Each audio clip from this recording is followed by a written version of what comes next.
So welcome everybody to the next Hartman series that I've been teaching. So for most of you, you know, I was going to the Hartman Institute twice a year. And now with COVID, it's online, and you all can access all these things online, all of these lectures, all of these classes online. And so you got the link to Melila Hellner-Eshed's talk that we're going to be discussing today. Her source sheet is available through that link. So the landing page that you have, that Rebecca sent you that link, right underneath the screen of where you push to watch, there's something that says sources, source sheet. So you can get the source sheet, but I'll share mine, knowing that probably y'all don't have a computer up separately from your one that you. So a lot of these lectures, the teachers prepared to give to the entire literally thousands of people who have signed up for Hartman to watch and to participate this summer. Usually you have to fly to Jerusalem. They're not online. You fly to Jerusalem to the Hartman Institute and you're part of these lectures. And it's often a big crowd because it's our cohort of rabbis who are studying for 3 years in this fellowship program, and RTS rabbis, you know, who are participating in this from all over the country for 10 days. Then you have lay leaders. Then you have teenagers who are studying. So it's often a really crowded lecture space. But we always get to meet with the professors and the lecturers as our own cohort, you know, which a lot of you know about, the 27 of us who are studying together in this fellowship program. And so same with Melila. So I told Rebecca that this was the lecture I wanted after Melila taught it to us privately. So I hadn't watched the public lecture yet. Like, I just went off what Melila taught us, which I thought was just really interesting and a fascinating way into this whole concept of the crisis that we're living in, the time that we're living in. I have to tell you that when Melila started, and we were online with her. It was a Zoom class with her. And I'm telling you, the woman started speaking, and within like 7 words of her speaking, I started to cry. Melila has this incredible gift of, and I'm saying this because it didn't come through when I watched the public lecture. It didn't come through as clearly because all of her remarks were prepared. When she sits down with us, she puts her papers down and she looks at us and she says, "Chevre, so no, let's talk."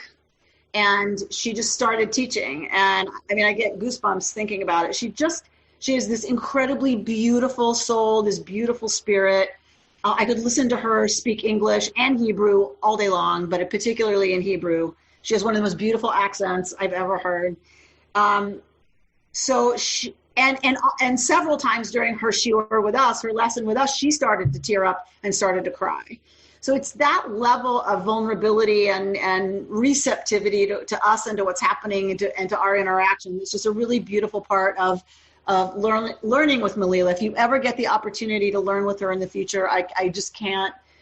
It's like Micha Goodman. He comes over the screen really well, but when you're in a room with him, you're just electrified, right, by his teaching. So I'm always so deeply touched by Melila and her thoughtfulness and her knowledge of our texts and her knowledge of how to talk about things from a perspective of our tradition, but that's so in line with what's happening right now. So I'm hoping you enjoyed her lecture. I'm hoping you got a chance to listen to it. And so Melila's whole concept was to look at the word in Hebrew for crisis. And then, because she's a text person and loves texts, her specialty is the Zohar. She is an early mysticism teacher. So she's teaching the early rabbinic mystical texts. That's her specialty. Is that Hebrew? Because it's a different Hebrew than biblical Hebrew. But so that Hebrew is her specialty, and those texts are her specialty. But she loves the breadth of Hebrew literature, and she includes the Bible in that. As do we. And so she wanted to look at the word for crisis and see where it led her. And then once she started down that rabbit hole, she went all the way down. And that was her lecture, which I found just really, it was a lovely conversation that we had with her, but also with each other. And it was a new framing for me of sort of a way to talk about the moment that we're in. If you think about the days after George Floyd, it's kind of like that was around the time, it was that kind of time when we were having this conversation, when there was, demonstrating in the streets and other people like wanting to shut that down and other people getting angry about this and getting pissed off about Black Lives Matter or getting pissed off if you don't support Black Lives Matter. And then you add the pandemic and then you add the polarization about politics, and it was a perfect, moment to have this shiur, this lecture. And so she starts with the word in Hebrew for crisis, and then follows all of the occurrences of that word throughout Hebrew literature. And in the case of Emily Dickinson in English literature, right? So the word in Hebrew for crisis is mashber. And it comes from as you know, most Hebrew words have a tripartite root, a 3-letter root. We talk about this a lot in Torah study. And the mashber comes from the letters shin, bet, resh, the sh, b, r root, shin, bet, resh, and those letters mean to break. So lishbor, to break.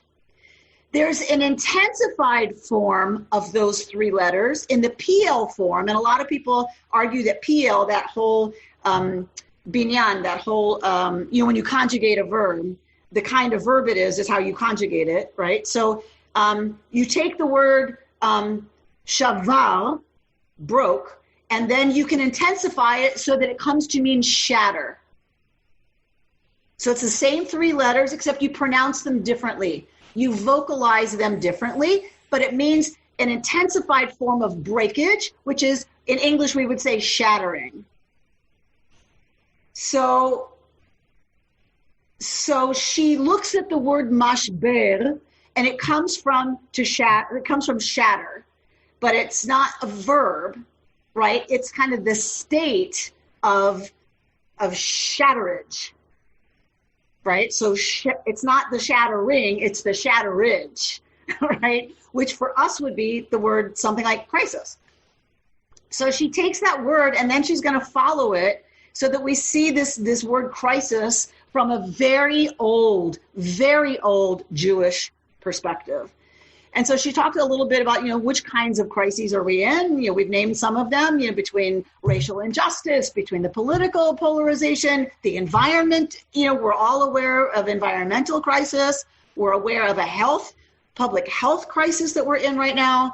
And so it's easy for us to think, oh my God, why me? Why us? Why now?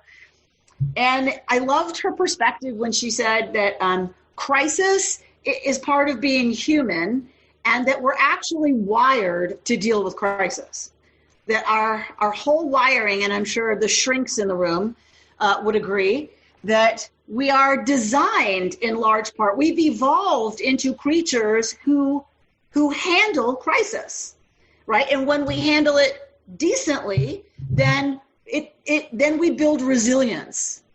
But that our whole system, and even if you think when we sit in mindfulness meditation and I talk about dumping cortisol in our thighs, right, because we're ready for fight or flight, because used to be if something snapped in the woods and you didn't react, you were saber-toothed tiger lunch. And so our systems are still that old in terms of not yet having figured out that not everything that stresses us deserves that rush of adrenaline and that rush of cortisol. So we're wired to deal with crisis, and unfortunately the wiring hasn't quite caught up to that we're usually pretty safe. So both of those I think are true, and I'm very aware of them during this time. And she said, as the Jewish people, we have lived through our share of crises.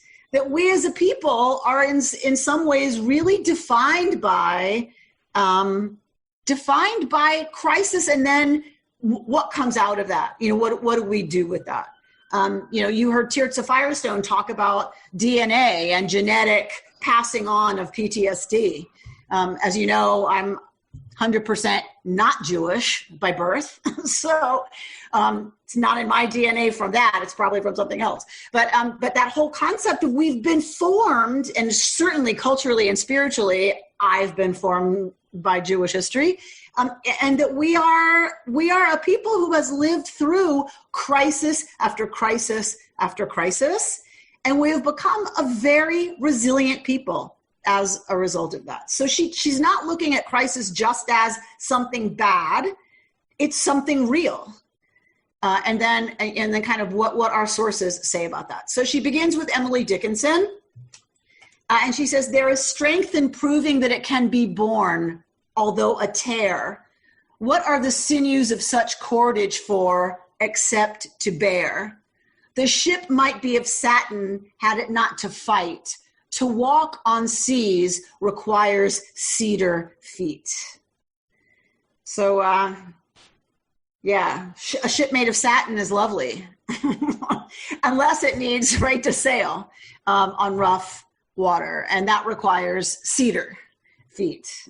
So I love that she sets it up with Emily Dickinson in English, this poetry in English.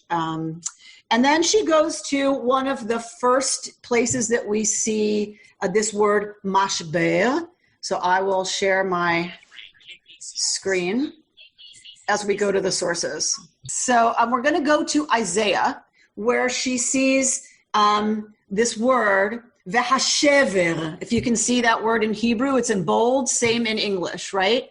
Shtayim hine korotaich, hashod v'hashever. Two things have befallen you, desolation and destruction. So shever, in this case, is referring to the breaking of the walls, the devastation of the temple and of the first commonwealth. That is what Isaiah is referencing here when he says shever.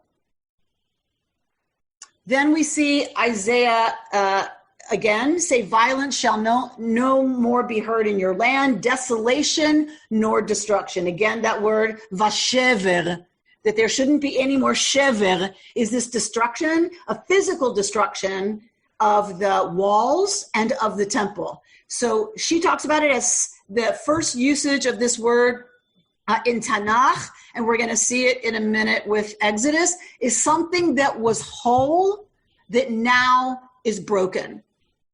And one of the most famous ones that we know, of course, is from Exodus 32, where it says, Moshe hurled the tablets, the luchot, vayishaber otam, and he shattered them. This is that intensified form of the verb to break. Vayishaber otam tachat hahar, and he shatters them at the foot of the mountain. All right, so those are the first images she gives us of this word as it appears in Tanakh. And so this first use of the word mashbe lishbor is in this sense of something that was whole that is now broken. So I guess what I want, one of the things I want to ask is there a sense that that's necessarily bad? Is it just a new state of things? Like when we say, the tablets were whole, then Moshe shatters them. Do we have any sense that, that's a word that implies something other than once it was whole, now it's in pieces? Certainly the destruction of Jerusalem, right, carries, some negative connotation. But, all right, well, tell us, George, one of the shrinks in the room. Well, in the... from the text that you said, after the destruction and shattering came, praise and some other word that was used, that they felt better. And a general principle is that every crisis is an opportunity because it is shattered and you have the opportunity to rebuild. And I think later to create a new map, she says later in the text. So all crises are opportunities, is my point. Or isn't the Chinese symbol for crisis something about opportunity mixed with something else? Maybe yin and yang. I'm not sure. But I mean, I know that one of the things represented in the Chinese symbol for crisis is opportunity. So very much a part of, lots of wisdom traditions. The other thing I think about is the breaking of the tablets. Judith, you want to say something first? Yes, I'm sure you're going to get to this, but it seemed to me the most relevant one in this idea of breaking or shattering, not being necessarily a bad thing, was the birthing stool. So we'll get there. Okay. I want to stay with something that was whole that's in pieces now. And what comes to me about the shattering of the tablets, there's a rabbinic tradition that says that God says Yasher Koach to Moshe when he shatters the tablets, which you would think is completely opposite to what the rabbis would be saying in response to Moshe taking the gift from God that God carved and smashing it. But because he smashed those first tablets in response to what was happening with the Egel HaZahav, the golden calf, that is what created the opportunity, if you want to use George's word, that's what created the opportunity for them to be forgiven, for God to learn who humanity really is. Well, that happened already, but who the Jewish people really are, that we're going to screw it up.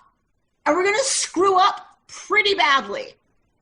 And it's in that knowledge that, and if you're going to be heretics like us and say God learns, right, from this in the story, then our character God in the story learns that that Jews are going to screw up really badly. And God has the opportunity to decide, am I still in? Or is this a deal breaker? While Moshe's up here on the mountain with me, they're down there already screwing around. They've already stepped out. Am I in or not?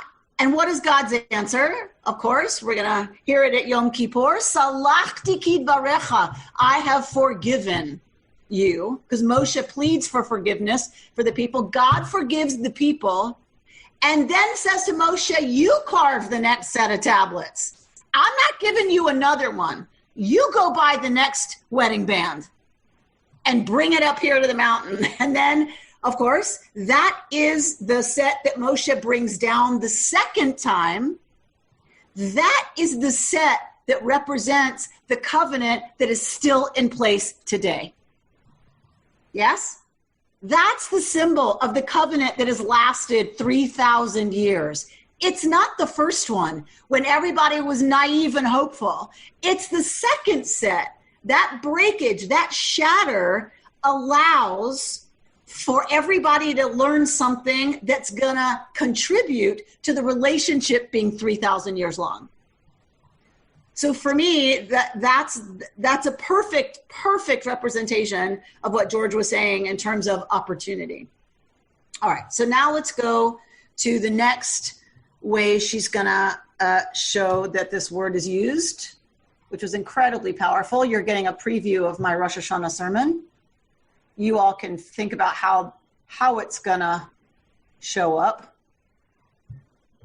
Isaiah 30:26 is, moreover, the light of the moon shall be as the light of the sun, and the light of the sun shall be sevenfold as the light of 7 days, in the day that Yud-He Vav-He binds up the shever of God's people and heals the stroke of their wound. So here we're getting a phrase, shever amo, the breach of God's people. And this is the breach that we're living in this moment, is what Melila said, right? That this breach happens with humanity and that we are living in such a breach right now. So now we're going to Isaiah 37:7, where he says, the day is a day of distress and rebuke and disgrace, as when children come to the point of birth, mashber, v'koach ayin l'leidah, but there is no strength to deliver them. So this word, this moment right now in Isaiah, Melila tells us, is that moment where you're coming to deliver a child, ad mashber, to the point of breaking, v'koach ayin l'leida, but there's no strength to push. There's no strength to deliver. Mashber here in Isaiah means that pain, that breakage just before birth, just before the baby comes through, where the mother feels like she's going to break in half, and there's no strength to keep going. That the pain, the exhaustion, all of it is too much. That moment is mashber. Then Rashi is commenting on Isaiah 37:3 that we just read, unto the breaking, ad mashber, to the point of mashber, to a hardship, says Rashi, that is likened to a woman sitting on the mashber that does not have the energy to give birth. So Rashi here is letting us know that the mashber is not just the moment that Isaiah is talking about, but is the actual stool that women sat on to deliver. It's the actual birthing chair. The birthing stool was also called mashber.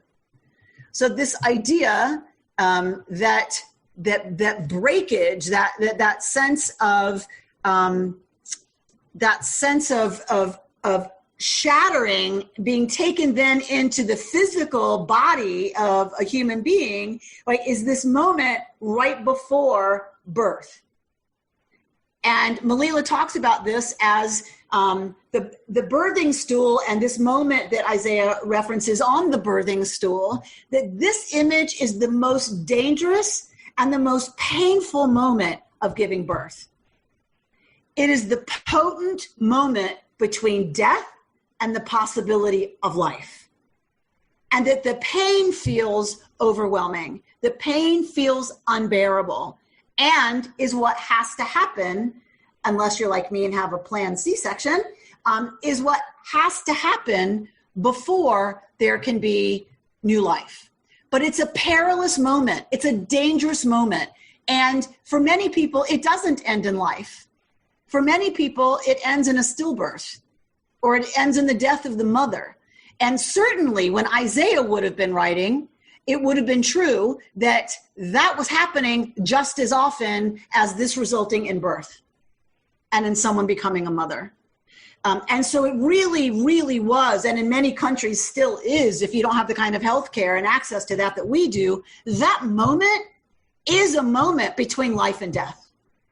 And it's unclear what it's going to be on the other side of it. So it's not just all happiness and, oh, just get through this and everything will be fine. It's a real moment of danger and a real moment between life and death, and something incredibly painful regardless of how it winds up. All right, I'll stop here. So is there anyone who wants to talk a little bit about that? Since you heard Melila talk about it, did you have any thoughts when you heard that? Anything you want to share? Robin, are you unmuted? I want to talk about the sound. The sound that she talked about that protects the world.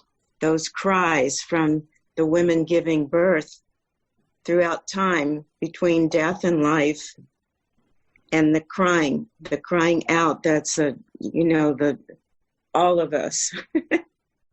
Everybody. Well, you just hit on the Rosh Hashanah sermon. Oh yeah, you're going to do that one? Oh, 100%, right? That the sound that women make at that moment, right before the breakthrough, that sound comes before the Kadosh Baruch Hu, comes before the Holy Blessed One, and it is that sound that keeps the universe sustained. That's right. It is that sound that saves the world. Right. That keeps the world from being destroyed, right? From breaking, from shattering.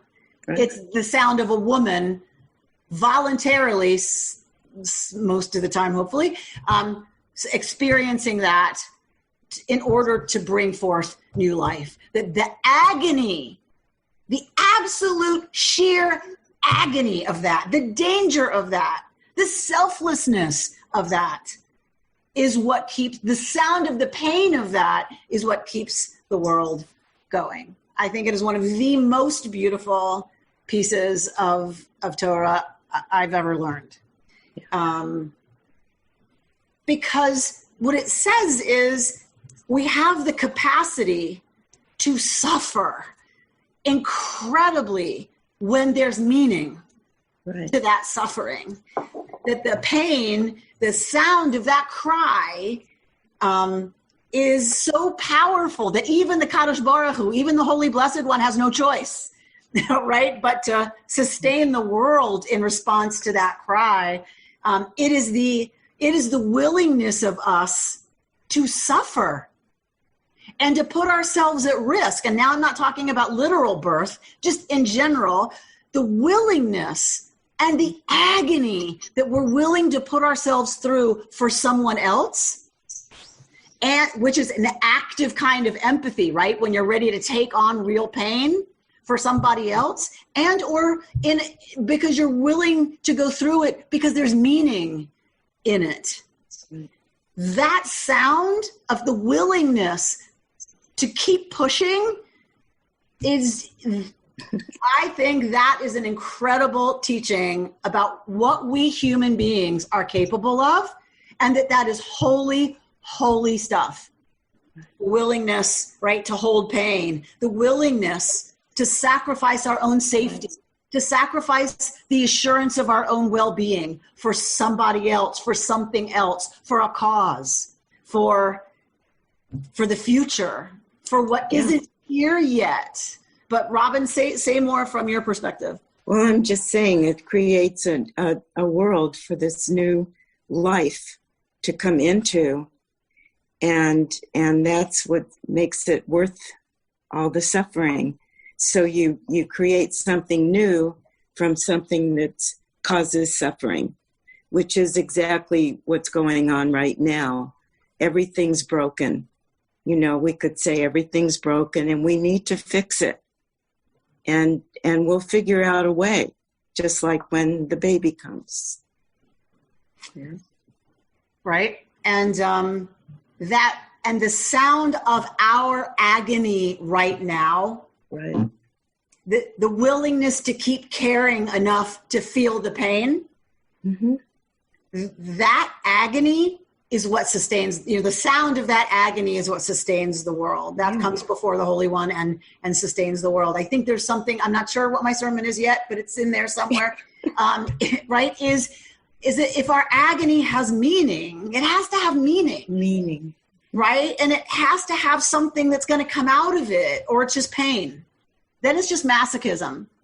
Right. And no wisdom tradition thinks that's a great idea, right? So it's obviously pain in service of bringing something new, something else into the world. Yeah. That's the agony. That's the sound of the agony that sustains this universe before the Holy One.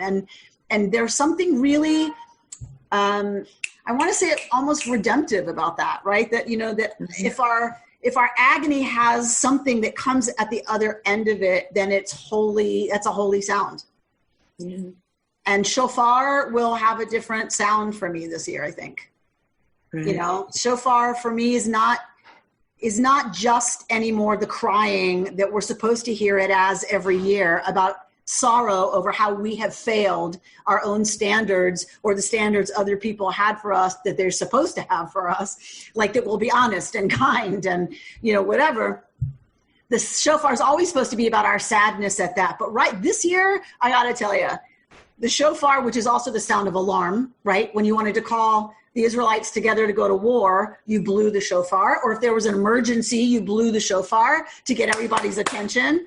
And for me, there's definitely a sound that's going to be associated with the shofar this year for me around agony and suffering and breakage and shattering and pain and pushing and not knowing what's going to be on the other side of that.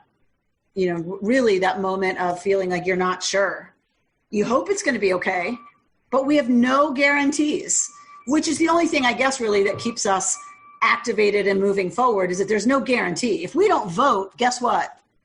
We don't impact what policies are going to happen in the next 4 years. Right? So, Amy? Yeah. But it's not only a call of agony, it's a call to action. So you can feel the agony, but it should propel you forward. Right. So it has to be that you're doing something. In this case, she's pushing, right? And she's exhausted. She has no energy. She feels like she cannot possibly push, right? And that's when you have to push the hardest, right? Because that's the moment. I don't know about that. Yeah, I don't either. But that's what they tell me. Well, of course, to create something new, to create something better that comes out of that agony or suffering. But one has to believe that we can do that. And that's, what the future will hold for us. It will be positive. We can make a positive world from what's happened, what's fallen apart, And so I wonder to myself a little bit, because in the Rashi quote, in the Isaiah quote, it's talking about she has no more strength. Yeah. And so it's like, what shifts that, right? Because I know all of us must have days or moments where you feel like I don't have, as Isaiah says, the koach. I don't have the koach. I don't have the strength. I don't have it. I'm depleted. I'm exhausted. What is it that moves us, right? That next hope. And where does that come from? Believing you can make a difference, believing something can change. You have to. And what about when that's absent? You have to spread the word. Right? I mean, Yeah. You stop believing, then you've given up. And giving up is not an option. I think as an optimist, you have to believe. Okay, so I'm not an optimist. No. I'm not an optimist, but you're not a pessimist. You all don't know me well enough to know I'm not an optimist. Oh, no, I know you're not an optimist. Right. So, I'm a realist. A realist, not a pessimist. Realist, yeah. And realist. So pendulum things the other way too. You don't want to be a pessimist. So you don't want to be, but there's certainly times, right? And I'm really trying to hold this. I'm trying not to skip over it because I'm hearing so much these days about self-care and take care of yourself and stay hopeful and it's like, of course we want to do that. And there are times right now where it feels like, no, I'm sitting down in the middle of the floor and I'm not moving. No, I don't have it. And I think a lot of people are hitting that place right now, existentially, are hitting the place of being on the birthing stool at the moment of this kind of agony and saying, Ein li koach, I don't have the strength. So it's a life force, though, that if you think of the alternative, the life force pushes you on. People will struggle to stay alive under the worst circumstances. And I think we're at that point now where we're at the birth canal.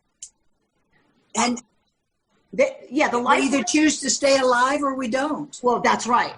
Right. So I was going to say, some people don't choose to stay alive. Not everybody makes it. Sadly. And not everybody makes it okay out the other side either. That's right. Diana, you were going to say something? I was just going to say that for me, very directly, I remember when I was pushing my daughter out, I said those same words, I can't. And I remember hitting that zero place. I had no hope, no realism, no optimism, nothing. I felt absolutely depleted. And the nurse who was there, she literally inserted her whatever she had into me, and she goes, absolutely not. We're going to do this. You're going to push. I'm Mexican. You're Russian. We'll do it. And I really, at that moment, I don't know what I would have done without her energy. She infused it into me. So I think in that moment of flatline, where we don't have it within ourselves. I think the beauty of pain is that we really turn to one another in a very real way. I'll give you the $25 for saying that when we're done. I'll give you the money. Okay. Beautiful, right? So that's where I was going. What about when we don't have it? And we sit down and say, I don't have the koyach. I can't do it. That's when there's a doula or a midwife or your grandmother or somebody who holds your hand and says, we are going to do this together. You're right. You can't do it alone. You're right. You're done. You're toast. You're depleted. You don't have it. You're right. That's why I'm here. We can sit down with each other in the middle of the floor and say, I hear you. I get it. And I'm not going anywhere. Till you're ready to get up, I'm going to sit here with you. And we'll eat Doritos and watch a movie, whatever, right? And I think that is a critical message of the whole business, of this crisis business, is this is something we often have to do together. We're going to have to get each other through this because we shouldn't be expected to do it by ourselves. That's not Jewish. That's just not Jewish. This is not a solo flight.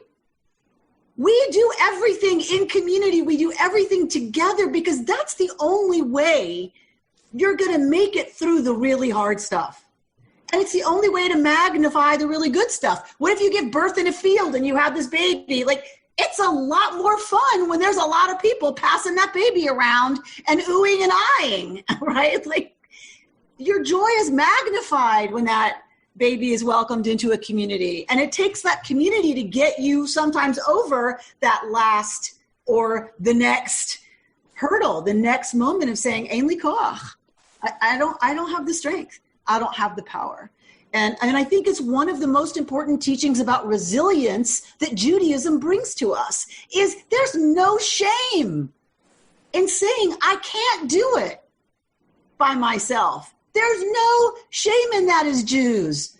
When we lose somebody, the closest people to us, what are we ordered to do? Be in community to say Kaddish every day. The times we most want to say, I quit, I'm done, I can't, because it was my mother or it was my child, God forbid, it was my sister, I can't. Judaism says that's right. That's why we're going to come to your house. And we're going to say Kaddish with you. Because you have to be with us. Too bad, so sad. That's how we do this. We do it together. Or help pick up all the pieces of the shattered tablets. That's exactly right. And Linda, what happened with those pieces? I don't know. According to Rabbinic Midrash, those pieces got picked up. Just like you said, those pieces got picked up and put in the ark. Right. They were sacred. The pieces that we shatter into are sacred. And they rode in the ark right next to the whole tablets. And I always have this image in my head whenever we reference the ark and the tablets and all this, I always have this sound in my, like a sound picture of the pieces rattling around as they're carrying the ark. Like the pieces, the noise of the pieces bumping up against each other and bumping up against the covenant that's still in place. They're both sacred because one can't happen without the other. The tablets that stayed whole, the tablets that are our covenant with, the force, the energy in this universe that we call God, that set of tablets could not have happened without the shattering of the first ones. All right, so here we go to Jonah, chapter 2, right? And so Jonah's telling his story, and at verse 4, "Vatashlicheni mitzula bilvav yamim b'nahar." You cast me into the depths, into the heart of the sea. V'nahar yisoveveni, and the floods engulfed me. Kol mishbarecha v'galecha alai avaru, and all of your breakers and your, I don't know what billows is, but gal means wave. So all of your breakers and all of your waves swept over me. I thought I was driven away out of your sight. Would I ever gaze again upon your holy temple? The waters closed in over me. The deep engulfed me. Weeds twined around my head. And this is a moment that Melila describes as suffocation, where you're going under and the breakers are breaking over you. You know, those waves that like, and they turn you all upside down and everything under the water. And all the waves sweep over Jonah. And in that moment, when the waters close over him and the deep engulfs him, he is unable to breathe. And we all know that moment where we're close to drowning and we're sure we're not going to find the surface, or we're terrified and panicked that we won't find the surface. We're disoriented. That moment is the moment here of things breaking over Jonah.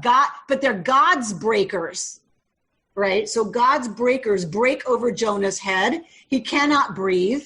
And Melila says, this is the George Floyd moment. I can't breathe. I can't breathe. I'm suffocating. I can't breathe. But she also points to that this is a very, I don't think she said it in the public lecture, I'm not sure. But to us, she said that Jonah's calling on God from his own depths.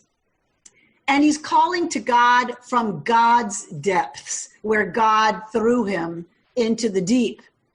And that this is a very intimate moment, that Jonah is calling to God from his depth, and then also calling to God from God's depth. So it's depth meets depth. And that moment, that moment of I can't breathe and everything's breaking over me and I'm completely disoriented, that moment for Jonah of reaching out from that place meets the depths of the divine.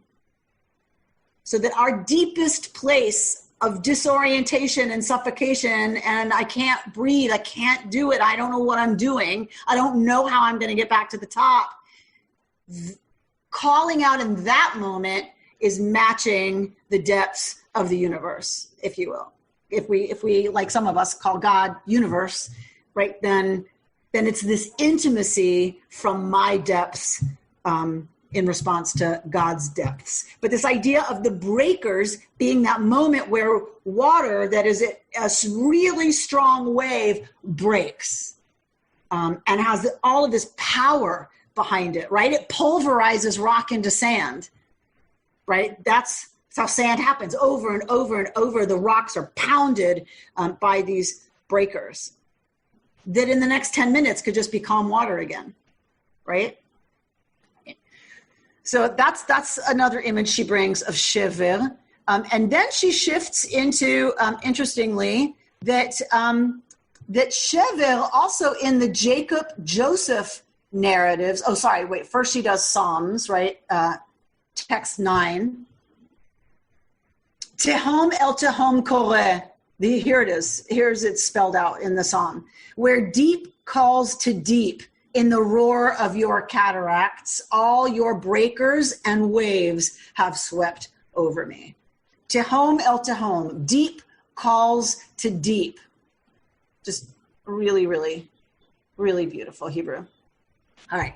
So then, interestingly, in the Jacob-Joseph narratives, we see another form of this three-letter root. Now, Jacob saw that there was shever b'Mitzrayim. There was shever, corn, grain in Egypt. And right, and then he's going to tell them to go down and get grain. And so in this sense, grain is sustenance. Grain is food. And she talked about shever as grain is food that you buy with money as nourishment. And it always comes in Torah at a time of famine. That's when you talk about shever, is when you talk about famine and people need to get the food that's going to sustain you. Otherwise, you hear about crops and harvests, right, and all that. When you hear shever, it's the grain that you go to buy because you don't have anything to eat. So you have to go get it and procure it. So that's the kind of the food that shever means. And like not your flocks and your herds, but shever, grain that you can make into a staple of your diet. And she talked with us about, like, first of all, grain has to break open for you to get it. It's like, why shever? Why is this the word for grain? Like, that makes no sense. But in a way, the what is it called? The shaft, the sheaf, the something. You can tell how much planting and growing of things I do. Whatever that outside thing is has to break open for the grain, the nut, right, of the grain to be available for making into nourishment, making into food. And also that the breaking open of the dry earth and seeds going in, and then the earth breaking as the seed comes up as a plant, it's all about breaking open. That it's the breaking open that allows life, the seeds of life to go in, and then allows the plant, the new life to come out of it. It takes the ground breaking open. And then it's going to take that, whatever that is, sheaf or whatever, to break open for the grain to be available as food for us. And it's the image also that they talk about when they talk about shever, they're talking about opening the granaries. So if you're talking about famine, the only way you eat in a famine is how? If there's nothing to harvest, if you can't harvest anything, how are you going to eat? You have to have stored grain from previous harvests. So in order to eat during a famine, shever is the nourishment, but it's also the breaking open of the granary, the breaking open of the silo that holds the nourishment from that last harvest. So this sense, all these senses that Melila brings to this idea of what has to open for us to be nourished. What has to open? What has to break open for us to be fed? Which is interesting. Okay, Judith, you want to say something? We used to sing a song in my previous life, bringing in the sheaves, bringing in the sheaves. It's a sheave. Thank you. I'm so glad that came in handy once. I think one is a sheaf, right? Yes. Okay. But you never just brought in one. No, that would be silly. Eileen, Chinook, you raised your hand. Thank you. So you said silos, and that just blopped into my head about how we are right now. We're all in our own silos, thinking our own thoughts, and not talking cross-silo. So breaking those silos, allowing people to find their commonality among the many. One, having just watched a couple of days ago, Hamilton, I don't know, it's all swirling in my head, and I think there's a story in here too. Well, when it settles into a Rosh Hashanah message, I hope that you will send it to me. But right, so I love that, like that we're all in our silos. And what are the times we feel fed and nourished? It's often when we break open those silos and come to a Zoom class. We come to Friday night services, right? That right now, exactly, I think we often feel most fed and most nourished when we break open our silos and feed each other from them. Right? Right, like you said, all these thoughts are swirling around in our own heads. Well, guess what? When we share those with other people, it's like, somebody else goes, that's food for thought. Right? Like that's why we do this together. That's why we do intentional community, because otherwise it's very easy to become a silo and only be thinking the thoughts in your own head, right? And never exchanging those, which is what's so nourishing. And that's what feeds us, is that exchange. Well, so first of all, so what have we shared so far? We've shared something whole being broken is one sense of that word. The breaking through point, the birthing stool, that moment of of birth. That's the agony of that moment, the exhaustion of that moment is another one. Then there's this sense of the breakers, the waves that are the breakers. And like when you look at ships that are these massive, amazing things, what are they often taken down by? Right? The power of the breakers. And so that water that can be still one day and you're out there just hanging out on your raft, right? And the next day can be a breaker that's going to destroy things and break things apart. And then we see the shever as nourishment, as this idea of grain, of corn. A sheaf is a bunch of cereal crop stems bound together after reaping, traditionally by a sickle. Well, thank you, Ed Dreyfus, for being on that for us. I love that. We have our own researcher, our own private researcher for our lesson. All right. So let me go back to screen share and let's go to source number 12. She references this story of Rabbi Nachman of Bratslav. And I won't read the whole thing. Hopefully you got a chance to look at it or heard her chiddush about it. But there's a storm, and it's so powerful that it overturns the whole world, changing dry land into sea and sea into dry land, the deserts into inhabited places, and vice versa. So all of this craziness, right, is going on. And amidst all the confusion, as the princess saw her child being carried away, she immediately gave chase, with the queen following after her and the king after the queen, until they were all separated and no one knew where the others had gone. So in this moment of panic, that everyone starts to run after the other one. And then now they're all separated and nobody knows what's going on. And then what is the response? So this separation, right? So if you look at the end of the second line in English, the hand, which is the symbol for the mysterious map, was also lost. Since then, we've all been dispersed and none of us have been able to ascend to our various places to renew our powers, for since the whole world have been overturned and confused, blah, blah, blah, blah. It's impossible to go up using the previous paths.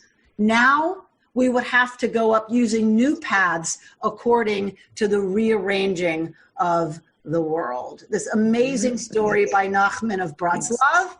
Mm-hmm. So this idea that what's the map? The map is the hand.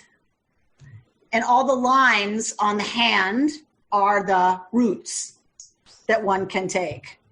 And then when there's this complete discombobulation that happens, like what's the chiddush? What's the message? Everyone goes running after the other one to save the other one. And then now everybody's separated. Everybody's disoriented and confused. What is the chiddush? What's the message I think that she's bringing it to us for is that the old map is gone. We're going to have to go up new paths, right? We can't use the old paths anymore. They're all obliterated. And so this idea that we are disoriented, but also that you can't use the old map and you can't use the old path because everything's been rearranged. So when I think about dismantling systemic racism, right, we can't go back to the old map of before what happened here with George Floyd. You can't go back. Well, that's an incredibly disorienting moment, isn't it? It's like, well, what do we do in police departments? Right? How do we begin to dismantle systemic racism? Like really? Like as white people? What are we supposed to do? Because guess what? Most of the work is, 98% of the work is ours. It's we who have the issue with racism. Racism is a white person's problem. So this idea, I love this idea that like in real crisis, if there's going to be real change, it means the old paths are gone. The old maps are useless. You can't direct anything by them anymore. Well, that's both a huge opportunity, to quote our friend George Wolcott, that is a huge opportunity. It is also super confusing, right? And super disorienting. It's kind of like, well, what do you mean I can't use Waze? Like, what? Well, how am I supposed to get there? Google Maps? Like, what? When they tell me, the PCH is closed at blah, blah, blah. It's like, wait, what? Like, how do I get there then? Topanga Canyon. I'm like, what? So this, when the old paths and the old maps don't work, it's a really challenging, right, situation. So she also alludes to the fact that the hand, right, the map is also 1, 2, 3, 4, 5, the 5 books of Moses, right? So this is Torah, right? So that, which is, very interesting. So we could go lots of places with that, right? So you have to break things open for there to be, right, new paths formed. And she says, Rabbi Nachman of Bratslav said, even at the level of psyche, that the psyche, something of the first unity has to be broken down, has to be split out for more things to develop. Collapse and breakdown, she says, is necessary to make space for the new thing happening, but it also has a catastrophic element to it, that both are true at exactly the same time. Bubby? The thing is that, to me, that can also be a time for, like, being energized and creative. You're at that crisis moment, but it's like it can be an aha moment. I mean, it could also be a horrible moment. And sometimes both at the same time, right? And one feeds the other. I mean, one necessitates the other, right? Yeah. Right. So that, because creativity can't happen if you're ossified, right, into the way it's always been. Exactly. And so there has to be some kind of cracking open of the old and the ossified and the stuck and the habitual. That there has to be an opening of that, or there is no creativity, right? Creativity really is, the coming out of the habit and the coming into. That's wonderful imagery. I really like the imagery of that. Yeah. Robin? Melila said that there's a crack in everything and it lets the light in. That's the main part of this whole story. That's right, to let the light in. Everything has a crack in it. That's right. Into the storms of life. That's what she said. Exactly. And it's beautiful and it's true. And we have to let the light in. Exactly. And so and I remember her asking as part of this lecture, which of the old paths can no longer be used and what new paths need to be found, right? That's part of the work. Right. We can hack away at some of the old paths probably and clear them enough to pass, but which ones aren't traversable anymore? And what new paths, right, are we going to have to cut? How do we get courageous enough, she says, for soul searching? How can our Judaism, the world, be flexible and strong enough to figure out which paths we can still use? And how do we find solutions to take us to a new level and to new paths, right? That's so much of the work of reconstructing Judaism. See what I did there? So that's a lot of the work of reconstructing Judaism, right? Is how are we strong enough and courageous enough and flexible enough to figure out which of the old paths work still for us and what are the new ones like we need to forge? And are we ready to get our axe and our whatever else you need, blowtorch, to forge the new path. And she says, she told us, she didn't tell you, she told us that Nachman started telling stories, and he's known for his parables, he's known for his stories. But she said the reason he started telling stories is because people were not responding to sermons or to Torah study, right? That people quit coming to Torah study, and during the sermon, people are like, right? And so if people weren't responding to that, how could he couch the message in a way that people would respond to? And you saw Bubby's like, yeah, I love that. Right? So you tell the story And the imagery and the metaphor of the story can often unlock something, right, that for in Nachman's lifetime, I can't imagine, but for some reason, Torah study and sermons were not convincing the Jews of it. So I love that that he was somebody who did that. The old paths weren't working. The old methods weren't working. So Nachman of Bratslav himself did what he's talking about in that story. He created a new way to try to share his message. And in so doing, created lots of stories and parables. Okay, here we are. Text number 18. This is Moshe de Leon, who wrote lots of the early mysticism that, of course, was placed into a rabbi from the distant past, just like the book of Deuteronomy that we're reading was placed in the mouth of Moshe. So he's talking here, the heavens opened, and he's talking about the moment of exile. So it's a commentary here on now it came to pass as I was among the captives by the river Kvar, the heavens opened and I saw visions of Elohim.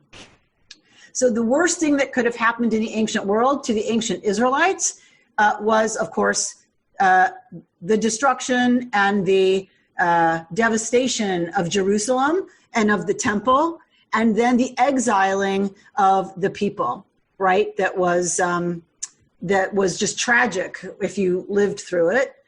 So he talks about the heavens opening, and now because of the exile and the destruction, the building has been moved and uprooted from its place, meaning the temple.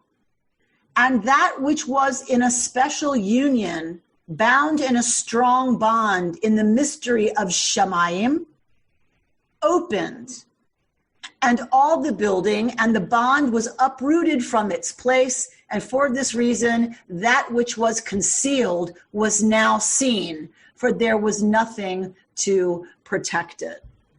What is he talking about here?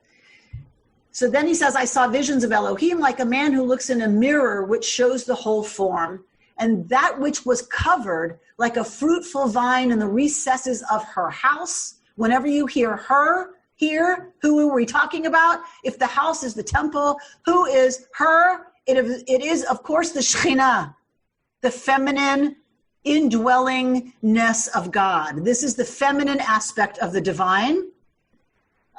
It's so like a fruitful vine in the recesses of her house went forth outside and is seen and revealed in another land on this day. And she, notice the capital S, and she descended to Babylon outside of her domain and is seen there.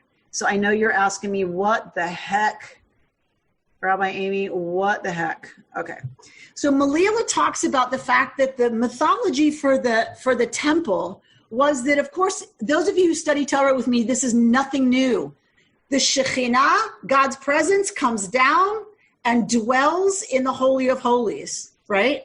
Well, the Shekhinah is one aspect of God. It's the feminine aspect of God. Moshe de Leon is talking about Jewish mysticism, so talking about the union between the feminine and, because it's a heterosexist world, the masculine. So when you have the union of those, it's a very intimate thing. And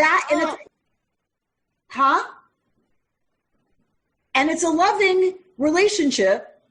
And so in the early mystics, so what he's talking about here is this idea that the Shekhinah is in the Holy of Holies with the Kadosh Baruch Hu, who's in Shemayim, right? And there's this union between heaven and earth and between masculine and feminine.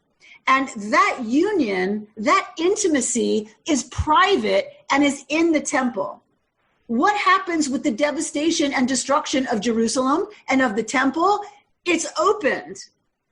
The privacy of that boudoir is opened, and now the Shekhinah comes out and is seen outside of the temple. So for a new perspective, to be able to see something you haven't seen before, to see the Shekhinah, to have a new perspective, there has to be an opening up, a breaking of something. And if it doesn't break, you can't see. You can't see what's in there till it breaks open. It's secret. So when the Kadosh Baruch Hu, the Holy Blessed One, is in private and locked up with the Shekhinah, yeah, it's beautiful for them. But what about the rest of us? Right? We can't see it. We can't access it until the breaking open happens of the destruction of the temple, the destruction of the Shekhinah's guarded, protected, private hiddenness is what allows us to know the divine presence. So it's not that what came before is bad, but if it stays closed up, there's access that is impossible. We can't see it. We can't access it. We cherish unity, says Melila. We cherish unity and we long for it. But sometimes, be it a national dream, a relationship, a theology, that monolithic closed unity needs to break so that we can see things that we've never seen before. And so that we can gain perspective hitherto sealed off from our consciousness. Or, Robin, as Leonard Cohen would say it, there has to be a crack in everything, otherwise, how does the light get in? So this idea that unity is something we say we want, and it's something we're attached to, and it's something that we long for. But there's a way that unity being closed in on itself can be, stops other things from happening. So I can remember very distinctly being pregnant and thinking, why would the divine ever move out of this union? Like, why do I have to give her up? I like carrying her with me wherever I go. And I was really like existentially like stuck in this thing of why would divine unity, why would the divine leave unity to do this craziness, this mess? I don't get it.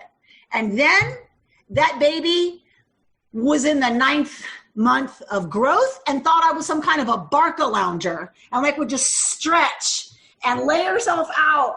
And then I was like, okay, there's not room for both of us in here anymore. Like this needs to come out. Like this needs to get out now. And so, right. So there's this unity that of course is beautiful and wonderful, but then there can't be a relationship.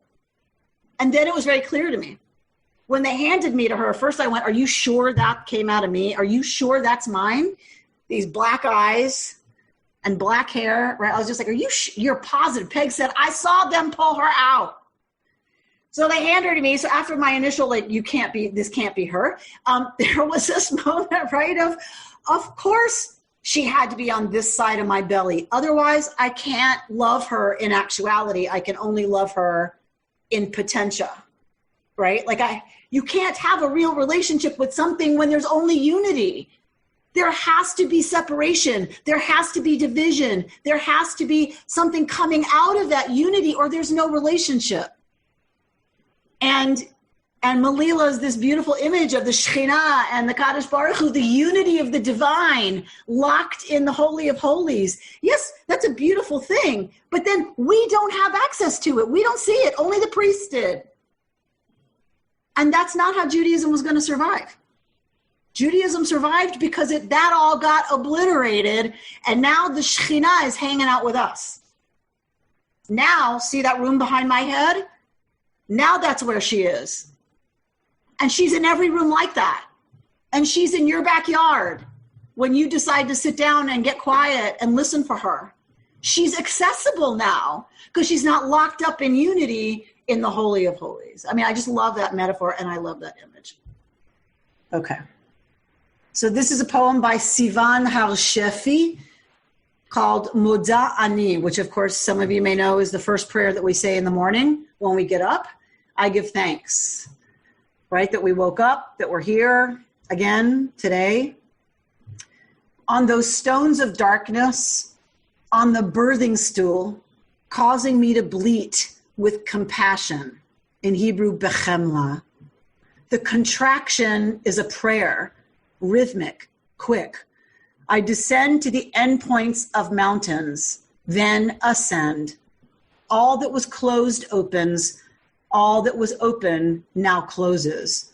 The Siddur, for example, lies prostrate. The heart, dilated to 4 fingers, contracts, expands. They're coming on quicker now. No time for words. The cry is the prayer. Now that I am like an animal in the forest, howling. The heart, dilated to 7 fingers, comes clear. With my fingertips, I am already feeling for the sun that is rising. So I would like to imagine that we are at a place where our hearts are 7 fingers dilated and we may be howling like an animal in the forest. But I'm trustful that we will together, as Melila, and so many of our brilliant teachers and scholars have given us, metaphors and teachings about that we will hang with the pain, knowing that something on the other side is waiting to be born. There's a perspective that can only happen once all of this other stuff breaks away and falls away and gets completely discombobulated, and we're under the water, we're under the breakers, and we're on the birthing stool, all of those images which are so powerful. And my abiding hope is that it is with the destruction of the temple, with the destruction of certain kinds of unity, comes the possibility of new perspectives, and hopefully honoring new perspectives and honoring new ways of doing things. And we're only going to do that together. That's the only way we're going to get through this is together.